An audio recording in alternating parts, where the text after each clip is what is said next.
بلوچستان کے 3 سرحدی اضلاع کے لوگوں کے لیے راہداری پر ایران آمد و رفت پر پابندی عائد کر دی گئی۔ چاغی، پنجگور اور کیچ کے شہری اب صرف پاسپورٹ اور ویزا پر آمد و رفت کر سکیں گے۔ مزید اس بارے میں جانیں گے ڈان نیوز کے نمائندے عبداللہ ظاہری سے۔ جی عبداللہ، اپڈیٹ کیجیے گا۔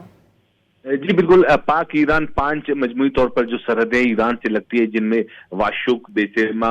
پنجگور، کیچ اور گوادر سمیت چاغی دام اس حوالے سے بلوچستان کے 3 اضلاع کے ڈپٹی کمشنر، جن میں پنجگور، کیچ اور چاغی شامل ہے، جن کی جانب سے ایک اعلامیہ جاری کیا ہے، ایک نوٹیفکیشن، جس میں بتایا گیا ہے کہ اس سے قبل ماضی میں جیسی ان اضلاع سے راہداری حاصل کرنے کے بعد مقامی تاجر اور جو شہری جن کے عزیز و قارب سرحد پار ایران میں رہائش پذیر تھے، ان کے لیے 1 سے 3 ماہ کے دوران کی راہداری حاصل کی جاتی تھی۔ تاہم گزشتہ روز 2 روز قبل ہی مختلف اضلاع کی جانب سے الگ الگ تاریخوں میں ایک نوٹیفکیشن جاری کیا گیا اور یہ بتایا گیا کہ تمام تر راہداریوں پر مکمل پابندی عائد کی گئی ہے، اور اس حوالے سے آئندہ جو بھی شہری یا کوئی تاجر ایران جانا چاہے تو وہ پاسپورٹ کے ذریعے سرحد پار جا سکتا ہے، اور اس حوالے سے تمام شہریوں کو جو ہدایت بھی جاری کی گئی ہے کہ وہ اس سے قبل جیسی درخواست دیتے تو آئندہ اس حوالے سے نہ درخواست دے، نہ ہی